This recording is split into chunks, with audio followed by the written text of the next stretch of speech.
جب بھی شب برات آتی ہے لوگ قبرستان جاتے ہیں ہر سال. نبی ایک دفعہ گئے اور آپ ہر سال جا رہے ہیں.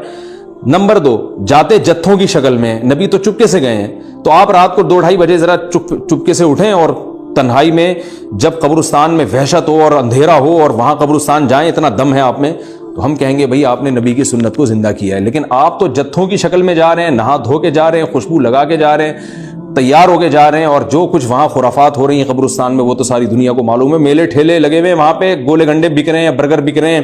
گول گپے بک رہے ہیں وہاں پہ, اور پھول الگ بک رہے ہیں, ہار پھول قبروں پہ چڑھانے کے لیے. کیا بدماشی ہے یہ, کیا منہ دکھائیں گے رسول اللہ صلی اللہ علیہ وسلم کو قیامت کے دن. 15 شعبان کی جو رات ہے اور 15 شعبان کا روزہ, اس کے حوالے سے بہت زیادہ لوگ سوال پوچھ رہے ہیں, تو میں نے ارادہ کیا میں ایک کلپ ریکارڈ کروا دوں. اس میں جو بھی میری ٹوٹی پھوٹی تحقیق ہے, جو میں نے احادیث دیکھی اس بارے میں, اور جو علماء کے اقوال دیکھے, اور جتنا میں اس کی ریسرچ کر سکا ہوں, اس کا ایک خلاصہ آپ کے سامنے رکھ دوں. اگر میں وہ تمام احادیث آپ کو پڑھ کے سناؤں, پھر ایک کی سند پڑھوں, پھر ایک کی سند پہ بحث کروں, تو وہ بات بہت ہو جائے گی لمبی اور کلپ بہت طویل ہو جائے گا. تو ایک خلاصے کے طور پر پوری جو ایک تحقیق ہے وہ میں آپ کے سامنے رکھنا چاہتا ہوں. تو 15 شعبان کی جو رات ہے جس کو شب برات کہا جاتا ہے, اس کا نام شب برات کسی بھی حدیث سے ثابت نہیں ہے, اس لیے عرب اس کو اکثر لیلۃ النصف من شعبان کہتے ہیں, کہ شعبان کے جو نصف ہے اس کی رات. خیر, اس کا نام شب برات ہو اگر اس وجہ سے برات کے اس میں اللہ تعالیٰ کہا جاتا ہے کہ جہنم سے بری کر دیتے ہیں, تو اس وجہ سے کسی نے نام دے دیا ہو تو ایک الگ بات ہے. لیکن اس رات میں ہوتا کیا کیا ہے, لوگ کیا کیا کر رہے ہیں, اس کی کیا شرعی حیثیت ہے, تو میں نمبر وار انشاءاللہ اس کو تفصیل سے بیان کروں گا. کچھ چیزیں تو ایسی ہیں جو بالکل ہی غیر ثابت ہیں. ان میں اس رات میں مٹھائی, حلوہ یا مختلف قسم کے حلوے پکا کے لوگوں میں بانٹنا, اور اس رات میں نہا دھو کے تیار ہونا, یہ اچھے کپڑے پہننا, ان 2 چیزوں کو پہلے میں انشاءاللہ بیان کروں گا. دیکھیے, اسلام میں راتوں کے تہوار کا کوئی تصور نہیں ہے. اسلام میں جتنے بھی تہوار ہیں وہ دن کی روشنی میں ہیں. عید الفطر, عید الاضحیٰ, یہ ہمارے 2 تہوار ہیں جس میں ہم سیلیبریٹ کرتے ہیں ایک دوسرے کو, یہ دن کی روشنی میں ہمیں بتائے گئے ہیں. غیر مسلموں کے تہوار رات کو ہوتے ہیں, جیسے عیسائیوں کے تہوار کرسمس آپ دیکھیں رات کو ہوتا ہے. تو اس کی وجہ یہ ہے کہ اسلام نے دن کی روشنی میں تہوار رکھے ہیں. بہت ساری حکمتیں اس میں ہو سکتی ہیں, پوری حکمتیں تو ہم نہیں جانتے, لیکن کچھ سرسری غور سے کچھ حکمتیں ہمارے سامنے آتی ہیں کہ رات کا وقت ایسی چیز ہے جو اللہ نے عبادت کے لیے بنایا یا آرام کرنے کے لیے, سونے کے لیے بنایا. رات میں اگر آپ سیلیبریٹ کریں گے کسی بھی عمل, یعنی کوئی خوشی منائیں گے, تو اس میں انسان کی گناہوں کی طرف توجہ زیادہ جاتی ہے. جیسے آپ دیکھیں کرسمس میں شرابیں پی جاتی ہیں, اور جو بھی غیر مسلموں کے تہوار ہیں اس میں بھی چراغاں ہوتا ہے رات کے وقت. تو جبکہ ہمارے ہاں جو عید الفطر ہے وہ دن کی روشنی میں ہم نماز پڑھ کے اس کی ابتدا کرتے ہیں. تو آپ کہہ سکتے ہیں کہ شب برات کو کوئی تہوار تو نہیں مانتا. تو دیکھیں, تہوار زبان سے ماننا ضروری نہیں ہے. آپ اپنے عمل سے جب کوئی ایسا کام کرتے ہیں جو تہواروں میں کیا جاتا ہے, تو اس کا مطلب یہ ہوا کہ آپ اس کو تہوار مان رہے ہیں, یعنی آپ اس کو ایک خوشی کا دن مان رہے ہیں. تو نہانا دھونا یا کھانے پکا کے لوگوں میں تقسیم کرنا یا خود کھانا, اور خاص طور پہ حلوہ یعنی میٹھا, یہ چیزیں تہواروں کے موقع پر ہوتی ہیں. جیسے ہم عید الفطر والے دن صبح سوئیاں بناتے ہیں, میٹھا بناتے ہیں, کھاتے ہیں, لوگوں کو کھلاتے ہیں, نہاتے ہیں, اچھے کپڑے پہنتے ہیں. جمعے والے دن بھی, جمعے میں بھی عید کا عنصر ہے حدیث میں, اس کو بھی عید قرار دیا, اس دن بھی ہم نہا دھو کے کپڑے پہنتے ہیں. تو جو لوگ 15 شعبان کی رات کو نہاتے دھوتے ہیں, اسپیشلی اس رات کو کہ بھئی آج کوئی تہوار ہے یا آج کوئی خوشی کا دن ہے, اور مٹھائیاں کھاتے ہیں یا حلوے پکاتے ہیں, تو وہ زبان سے اس کو تہوار نہ بھی کہیں, اپنے عمل سے یہ بتاتے ہیں کہ یہ تہوار ہے, جبکہ یہ تہوار نہیں ہے. اسلام میں کوئی اس کی ایک ضعیف روایت بھی نہیں ہے کہ آپ صلی اللہ علیہ وسلم نے, میرے علم میں نہیں ہے کم از کم, ہو سکتا ہے کوئی موضوع من گھڑت روایت موجود ہو جس میں کوئی کہیں بھی نہیں ہے کہ آپ صلی اللہ علیہ وسلم نے اس رات کو ہمیں نہانے کا حکم دیا ہو, یا اچھے کپڑے پہننے کا حکم دیا ہو, یا کھانے پینے کا یا حلوے کھلانے کا, ہمیں حلوے مانڈے کا ہمیں حکم دیا ہو. تو اللہ کا واسطہ یہ بدعت ہے, اس کو ختم کریں اپنے معاشرے سے. اور اسلام میں تہوار کا ٹائم دن میں ہوتا ہے. عید الفطر, عید الاضحیٰ ہے جس میں ہم دن میں قربانی کرتے ہیں اور کھاتے ہیں, پیتے ہیں, نہاتے ہیں, دھوتے ہیں. راتوں کے یہ کام نہیں ہے, رات کو آپ سوئیں یا عبادت کریں. تو ایک چیز تو یہ تھی جو میں بتانا چاہ رہا تھا. دوسری چیز, اس رات کو قبرستان جانا. دیکھیے اس بارے میں حدیث پیش کی جاتی ہے، مشہور حدیث ہے، لوگ سنتے رہتے ہیں کہ نبی صلی اللہ علیہ وسلم رات کو اٹھے اور امی عائشہ رضی اللہ تعالیٰ عنہ بھی آپ کے پیچھے چلی گئیں اور آپ صلی اللہ علیہ وسلم جنت البقیع میں مغفرت کی دعا مانگ کے تشریف لے آئے واپس.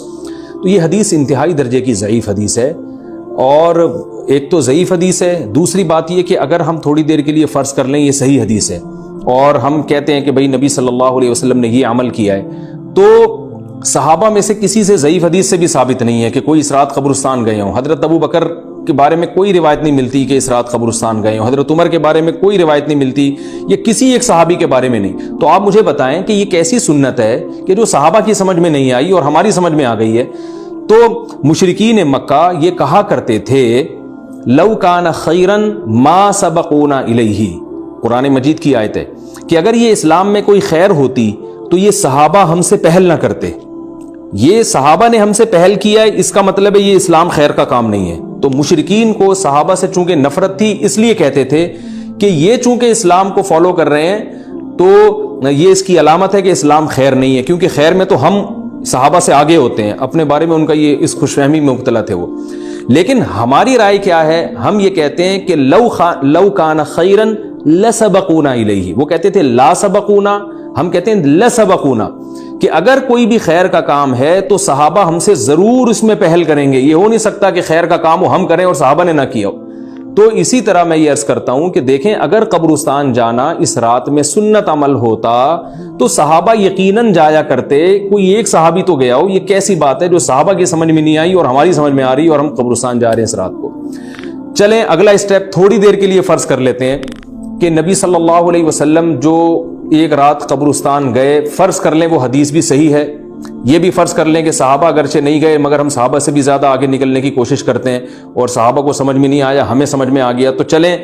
فرض کر لیں تھوڑی دیر کے لیے کہ اس رات کو جانا ہم سنت مان لیتے ہیں، آپ کے دلائل ہم مان لیتے ہیں اور صحابہ کی سمجھ میں نہیں آئے لیکن ہماری سمجھ میں زیادہ آ رہا ہے. ہم فرض کر لیتے ہیں، مان لیتے ہیں کہ اس رات قبرستان جانا سنت ہے. تو آپ مجھے بتائیں نبی نے جو عمل جس طرح سے کیا ہو اس طرح سے سنت ہوگا یا آپ اپنی طرف سے، جس کو ہم پشتوں میں کہتے ہیں اخپل طریقے سے کرنا سنت ہے؟ نبی نے فجر کی 2 رکعتیں پڑھی ہیں اور ہر رکعت میں 2 سجدے کیے ہیں. آپ اگر فجر کی 3 رکعتیں پڑھیں گے تو کیا نماز ہو جائے گی آپ کی؟ اب آپ دلیل میں یہ کہیں کہ نبی نے فجر کی نماز پڑھی ہے تو مجھ پر بھی لازم ہے. تو بھائی نبی نے پڑھی ہے تو جیسے نبی کے پڑھنے سے آپ پر پڑھنا لازم ہو گیا تو جس طرح سے پڑھی ہے اسی طرح پڑھنا لازم ہوگا، اخپل طریقے سے پڑھنا لازم نہیں ہوگا. تو اسی طرح یاد رکھیں، فرض کر لیں کہ نبی قبرستان گئے ہیں اور یہ قبرستان جانا سنت ہے، تو نبی کس طرح گئے ہیں اور کتنی دفعہ گئے ہیں؟ نبی رات کو چپکے سے اٹھ کے گئے ہیں، کوئی کسی کو آپ نے جمع نہیں کیا، کسی کو بتایا تک نہیں، جو اس حدیث سے پتہ چل رہا ہے ہمیں، اگرچہ یہ ضعیف حدیث ہے لیکن فرض کر لیں یہ صحیح ہے. تو کہیں پتہ بھی نہیں چل رہا، چپکے سے قبرستان گئے اور چپکے سے واپس آئے اور پوری زندگی میں ایک دفعہ گئے. جبکہ ہمارے ہاں ہر سال قبرستان میں لوگ جا رہے ہیں، جب بھی شب برات آتی ہے لوگ قبرستان جاتے ہیں ہر سال. نبی ایک دفعہ گئے اور آپ ہر سال جا رہے ہیں. نمبر 2، جاتے جتھوں کی شکل میں، نبی تو چپکے سے گئے ہیں، تو آپ رات کو 2-2:30 بجے ذرا چپکے سے اٹھیں اور تنہائی میں جب قبرستان میں وحشت ہو اور اندھیرا ہو اور وہاں قبرستان جائیں، اتنا دم ہے آپ میں، تو ہم کہیں گے بھئی آپ نے نبی کی سنت کو زندہ کیا ہے. لیکن آپ تو جتھوں کی شکل میں جا رہے ہیں، نہا دھو کے جا رہے ہیں، خوشبو لگا کے جا رہے ہیں، تیار ہو کے جا رہے ہیں، اور جو کچھ وہاں خرافات ہو رہی ہیں قبرستان میں وہ تو ساری دنیا کو معلوم ہے. میلے ٹھیلے لگے ہوئے ہیں وہاں پہ، گولے گنڈے بک رہے ہیں، برگر بک رہے ہیں، گول گپے بک رہے ہیں وہاں پہ، اور پھول الگ بک رہے ہیں، ہار پھول قبروں پہ چڑھانے کے لیے. کیا بدماشی ہے یہ! کیا منہ دکھائیں گے رسول اللہ صلی اللہ علیہ وسلم کو قیامت کے دن؟ آپ کے سامنے کیا وہ حدیث نہیں ہے کہ نبی صلی اللہ علیہ وسلم نے فرمایا کہ روایت میں آتا ہے کہ کچھ لوگ قرب میدان حشر میں آئیں گے تو ان کے چہرے ایسے ہوں گے جیسے میری امت کے چہرے ہوتے ہیں، میری امت کی شکل ہوتی ہے. حدیث کا مفہوم میں بیان کر رہا ہوں. تو جب وہ حوض کوثر کا پانی پینے کے لیے میرے پاس آئیں گے تو فرشتے ان کو بھگائیں گے، سحقن سحقن. تو آپ صلی اللہ علیہ وسلم پوچھیں گے یہ تو میری امت ہے، آپ تو فرشتے کیا کہیں گے کہ یہ آپ کی وہ امت ہے جنہوں نے آپ کے دنیا سے جانے کے بعد دین میں ایسی چیزیں ایجاد کر لی تھیں جن کا آپ نے حکم نہیں دیا. تو آپ کیا فرمائیں گے؟ سحقن سحقن، دور کرو ان سے. تو ایسا نہ ہو کہ ہم قیامت کے دن رسول اللہ صلی اللہ علیہ وسلم کی شفاعت سے محروم ہو جائیں. تو اللہ کا واسطہ قبرستان مت جائیں اس رات، گھر میں بیٹھیں آرام سے، یہیں بیٹھ کے میت کے لیے مغفرت کی دعا کریں. اور اگر آپ سمجھتے ہیں نہیں یہ حدیث بالکل صحیح ہے اور جانا لازمی ہے تو پھر تنہائی میں جائیں، ایسے قبرستان کا انتخاب کریں جہاں آپ کے علاوہ کوئی بھی نہ ہو، اور پھر چپکے سے جائیں اور پتلی گلی سے واپس آ جائیں آپ. اگرچہ ہم تو اس کو بھی نہیں مانتے لیکن اگر کرنا ہے تو پھر اس طریقے سے عمل کریں اگر آپ حدیث کو فالو کرنا چاہتے ہیں آپ اپنے خیال کے مطابق. تو یہ دو باتیں ہو گئیں. ایک تیسری چیز کیا ہے, کیا قرآن اس رات میں نازل ہوا ہے اور تقدیر کے فیصلے اس رات میں ہوتے ہیں؟ دیکھیے قرآن میں دو جگہ اللہ نے اس مضمون کو بہت وضاحت سے بیان کیا. ایک سورہ دخان میں انا انزلناہ فی لیلۃ مبارکہ کہ ہم نے اس کو مبارک رات میں نازل کیا, اور اللہ نے فرمایا فیہا یفرق کل امر حکیم, اس میں حکمت والے فیصلے ہوتے ہیں اس رات میں. دوسری جگہ 30ویں پارے میں سورہ قدر میں اللہ نے فرمایا انا انزلناہ فی لیلۃ القدر, ہم نے اس قرآن کو لیلۃ القدر میں نازل کیا, اور اس میں بھی اللہ نے فرمایا تنزل الملائکۃ فیہا کہ فرشتے اس رات میں اترتے ہیں باذن ربہم من کل امر, تمام قسم کے معاملات لے کے. تو یہاں بھی اللہ بتا رہے ہیں کہ جو ایک سال کے فیصلے جس رات میں ہوتے ہیں اور فرشتوں کے حوالے کیے جاتے ہیں وہ رات اور قرآن کے نازل ہونے والی رات ایک ہی ہے, یہ الگ الگ راتیں نہیں ہیں. اور سورہ قدر میں اللہ نے فرما دیا واضح لفظوں میں کہ وہ لیلۃ القدر کی رات ہے. تو اتنی وضاحت کے بعد پھر یہ کہنا کہ اس رات میں قرآن نازل ہوا تھا جبکہ اس کے بارے میں کوئی صحیح حدیث موجود بھی نہیں ہے, ضعیف یا موضوع روایتیں ہیں, تو یہ بالکل قرآن پر میں سمجھتا ہوں کہ یہ ٹھیک نہیں ہے, بالکل دلیل کے لحاظ سے یہ کمزور بات ہے. اگرچہ بعض علماء اس طرف گئے ہیں اور انہوں نے تعویل کی ہے, انہوں نے یہ تعویل کی ہے کہ قرآن جو ہے آسمان دنیا پہ آیا لیلۃ القدر میں, اور وہاں سے جو نیچے نزول شروع ہوا ہے وہ شب برات میں ہوا ہے, لیکن یہ تعویل عقل سے بعید ہے اور اس تعویل کی ہمیں ضرورت بھی نہیں ہے. دو صحیح حدیثیں ٹکرا رہی ہوں یا قرآن کی آیت کسی ایسی متواتر حدیث سے ٹکرا رہی ہو تو پھر تو وہاں ہمیں تطبیق دینے کی ضرورت پیش آتی ہے, جب قرآن کے مقابلے میں کوئی حدیث ہی نہیں ہے, صحیح حدیث بھی نہیں ہے. حالانکہ قرآن کے مقابلے میں تو فقہا کہتے ہیں کہ اگر صحیح حدیث بھی ہو, متواتر نہ ہو, صحیح حدیث بھی ہو تو وہ بھی ظنی ہوتی ہے, تو اس حدیث کو رد کیا جائے گا, قرآن میں تعویل نہیں کی جائے گی. لیکن یہاں تو صحیح حدیث بھی نہیں ہے, یہاں تو ایک ضعیف روایت ہے اور ضعیف اقوال ہیں, آپ اس کو کیسے قرآن کے مقابلے میں لا سکتے ہیں؟ تو جو بالکل بے غبار بات ہے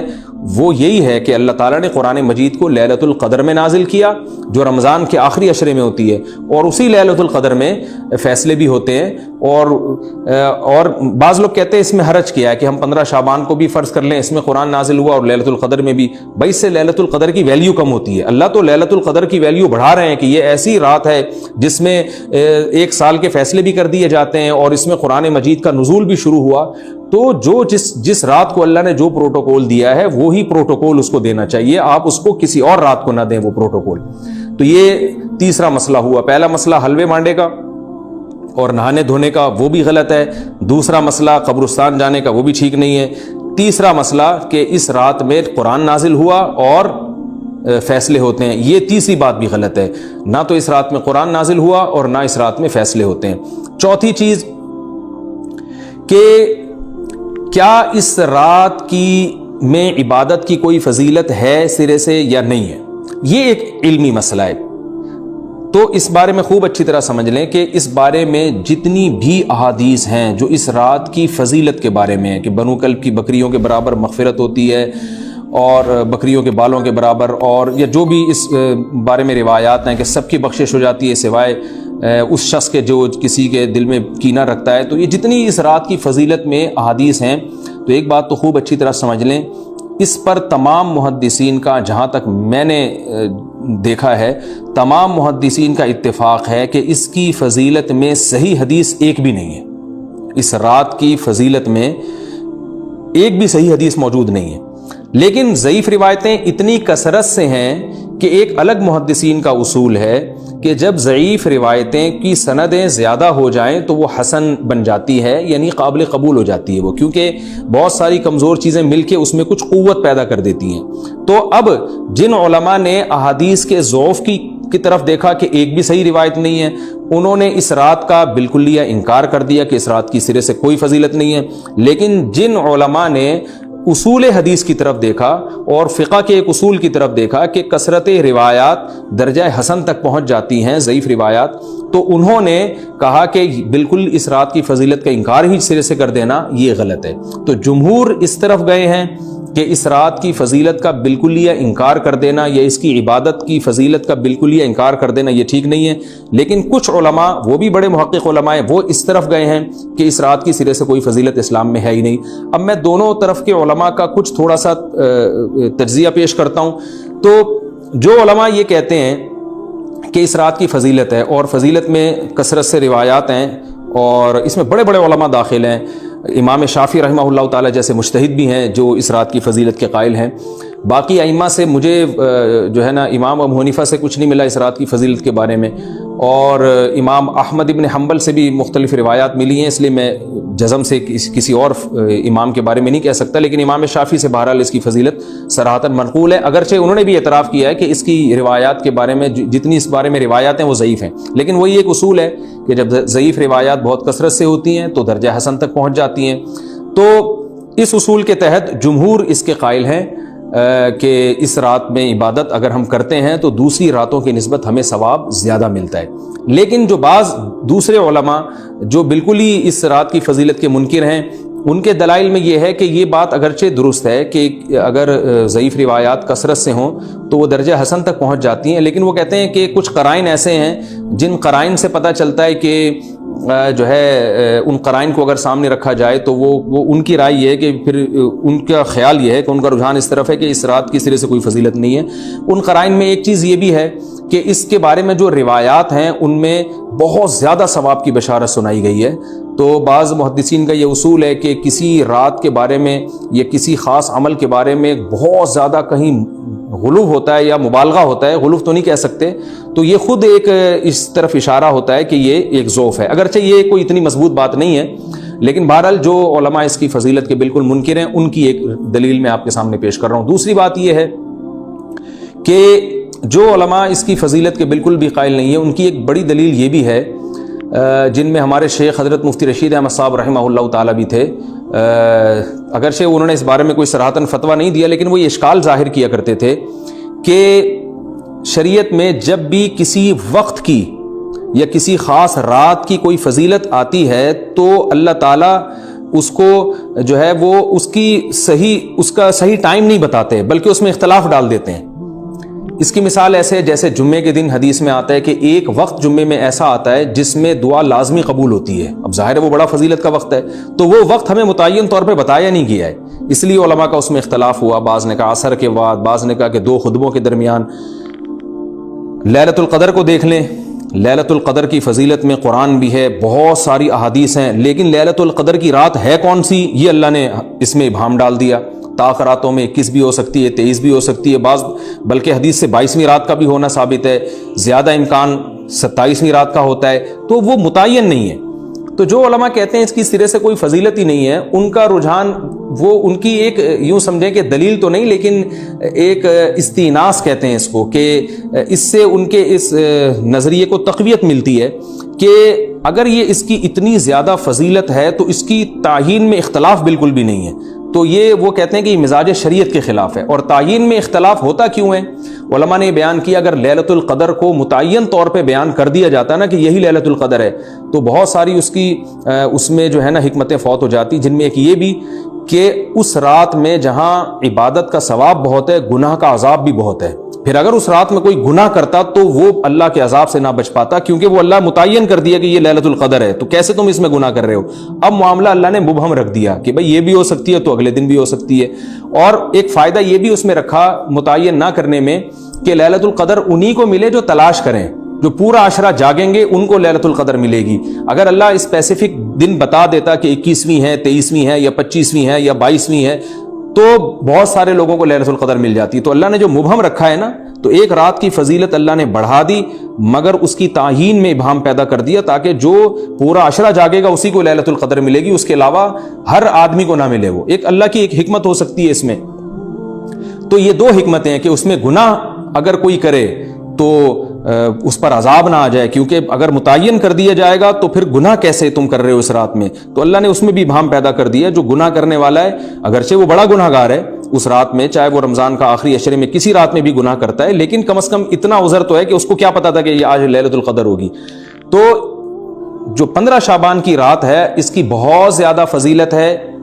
تو پھر یہ رات کو متعین کیوں کر دیا گیا؟ یہ ان علماء کی دلیل میں بیان کر رہا ہوں جو اس کی فضیلت کے بالکل بھی قائل نہیں ہیں، لیکن بہرحال حقیقت یہ ہے کہ جمہور علماء اس کی فضیلت کے قائل ہیں، کیونکہ یہ جو میں نے دلائل دیے کہ وہ علماء جو اس کی فضیلت کے سرے سے منکر ہیں ان کے یہ دلائل کو ہم دلیل نہیں کہیں گے بلکہ استئناس کہیں گے کہ استیناس کہتے ہیں کہ ایک چیز استدلال نہیں ہے بلکہ ان اپنے نظریے کی تقویت کے طور پر ایک چیز کو پیش کر دینا جس سے یہ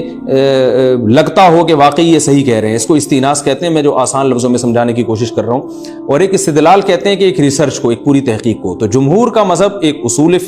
اصول پر مبنی ہے کہ بھئی اتنی ساری روایات ہیں اور ضعیف ہیں، ان میں ٹھیک ہے کچھ موضوع بھی ہیں لیکن بہت ساری ایسی ہیں جو موضوع بھی نہیں ہیں، تو ضعیف روایات ہیں جب اتنی کثرت سے ہیں اور اس میں ہے بھی عبادت کا تذکرہ تو عبادت کرنے میں کوئی حرج بھی نہیں ہے، تو لہذا انہوں نے اس کو جو ہے نا اس کو دلیل بنایا ہے اور اصول کے لحاظ سے یہ بات درست ہے۔ تو اس اصول کو اگر کوئی فالو کرنا چاہے تو اس رات کی عبادت اس کے لیے بالکل ٹھیک ہے اور اللہ کی رحمت سے امید ہے کہ اس میں اس کو ثواب زیادہ ملے گا۔ تو جمہور ایک طرف ہیں اور بعض علماء دوسری طرف ہیں۔ تو یہ میں نے صرف اس لیے بیان کر دیا کہ اس رات کی فضیلت میں اتفاق نہیں ہے بلکہ مختلف فی ہے، مجتہد فی ہے، اختلاف رائے اس میں ہو سکتا ہے۔ تو اگر کوئی عالم اس رات کی فضیلت کا بالکلیہ انکار کرے اور ان علماء کا بھی احترام کرے جو اس رات کی فضیلت کے قائل ہیں تو پھر اس عالم پر رد کرنے کا حق نہیں ہے۔ دوبارہ میں اپنی بات کو ریپیٹ کرتا ہوں، اگر کوئی عالم یہ کہے کہ اس رات کی سرے سے کوئی فضیلت نہیں ہے تو اس عالم پر طعن و تشنیع جائز نہیں ہے کیونکہ ان کے بھی کچھ نہ کچھ استدلالات ہیں۔ ہاں اگر کوئی عالم اس رات کی فضیلت کا انکار کر کے جمہور کے مذہب کو بالکل غلط قرار دیں اور اس عمل کو یہاں اس رات کی عبادت کو بالکل بدعت قرار دیں اور جو اس رات میں عبادت کر رہے ہیں یا اس کی فضیلت کے قائل ہیں ان کو بدعتی قرار دیں تو یہ غلو ہو جائے گا، یہ زیادتی ہو جائے گی جو کہ بالکل غلط ہے۔ کیونکہ جب دونوں طرف دلائل ہیں تو اعتدال والی رائے اختیار کرنی چاہیے اور کسی ایک طرف بہت زیادہ جھکاؤ یا کسی ایک کو 100% غلط قرار دے دینا، بدعتی قرار دے دینا یہ درست نہیں ہے۔ تو ہماری قوم میں ایک مزاج ہے کہ بس اپنی رائے کو مسلط کرتے ہیں اور دوسرے کی رائے کو مانتے ہی نہیں۔ تو عوام کے لیے کیا ہے؟ لوگ کہتے ہیں مفتی صاحب کنفیوز کر دیا آپ نے، تو لٹکا کے چھوڑ دیا ہمیں۔ بھائی میں کنفیوز نہیں کر رہا، عوام جمہور کے مذہب کو فالو کرے گی، جمہور میں بڑے بڑے علماء ہیں، وہ اس کی فضیلت کے قائل ہیں اور وہ اس کے قائل ہیں کہ اس رات میں عبادت کرنی چاہیے، تو آپ جمہور کے مذہب کو فالو کر سکتے ہیں۔ تو اب یہ بات تو ہو گئی جمہور کا مذہب، میں نے آپ کو بتایا کہ وہ اس رات میں فضیلت کے قائل ہیں کہ اس رات میں عبادت کرنی چاہیے، لیکن کیسے کرنی چاہیے اس پر تمام علماء کا اتفاق ہے کہ مسجد میں جتھے بنا کے جانا یا اجتماعی عبادت کرنا یہ بالکل بدعت ہے، بالکل ناجائز ہے۔ اسی طرح کوئی مخصوص قسم کی نماز پڑھنا کہ پہلی رکعت میں یہ والی صورت تو دوسری میں یہ والی صورت تو تیسری میں یہ والی صورت، یہ بالکل بدعت ہے۔ صلاۃ التسبیح کی جماعتیں بدعت ہیں۔ تو ایک ہی راستہ ہے آپ کے پاس، آپ عبادت کرنا چاہتے ہیں تو انفرادی طور پر ایسے عبادت کریں جیسے عام دنوں میں آپ عبادت کرتے ہیں، ویسے ہی نماز پڑھیں جیسے عام دنوں میں نماز پڑھتے ہیں۔ کوئی مخصوص صورتیں، مخصوص رکعتیں نہیں ہیں، جتنی اللہ توفیق دے تنہائی میں آپ 2 رکعتیں، تہجد کی 4 رکعتیں، 6 رکعتیں، 8 رکعتیں، 16 رکعتیں، جتنی اللہ توفیق دے آپ رات کو کھڑے ہو کر انفرادی نماز پڑھیں، دعائیں مانگیں اللہ تعالیٰ سے، قرآن کی تلاوت کریں، تسبیحات کریں، جتھے نہ بنائیں مسجد میں، چراغاں نہ کریں، بتیاں نہ لگائیں، قبرستانوں پہ رش نہ کریں، یہ سب ناجائز اور سب حرام ہے، گناہ ہے، اس کا اسلام میں کوئی تصور نہیں۔ کرنا ہے تو صرف ایک کام آپ کر سکتے ہیں کہ صرف عبادت کریں، اور اللہ کی رحمت سے امید کی جا سکتی ہے کہ اللہ تعالیٰ اس رات میں آپ کو عبادت کا دوسری راتوں کی نسبت ثواب عطا فرمائے گا، کیونکہ آپ اگر جمہور علماء کو فالو کر رہے ہیں تو ہمیں یعنی جن کے پاس علم نہیں ہے تو ان کو علماء ہی کو فالو کرنے کا اللہ نے حکم دیا ہے، تو آپ جمہور علماء کی رائے پر عمل کرتے ہوئے اگر عبادت کرنا چاہیں تو اللہ کی رحمت سے امید ہے کہ انشاءاللہ آپ کو ثواب ملے گا۔ لیکن عبادت کا کوئی مخصوص طریقہ ہرگز نہیں ہے۔ پمفلٹ بٹ رہے ہوتے ہیں کہ یہ والی صورت پڑھنے سے یہ ہو جائے گا تو یہ والی صورت پڑھنے سے یہ ہو جائے گا، یہ بالکل غلط ہے۔ تو انفرادی عبادت ہوگی اور ایسے ہی عبادت کا طریقہ ہوگا جیسے پورے سال ہوتا ہے، نماز اسی طرح پڑھی جائے گی جیسے پورے سال پڑھی جاتی ہے، دعائیں مانگی جائیں گی، اپنے طور پر اجتماعی سطح پہ کوئی عمل نہ کیا جائے۔ اللہ تعالیٰ سے دعا ہے کہ اللہ تعالیٰ ہمیں سمجھنے کی، عمل کرنے کی توفیق عطا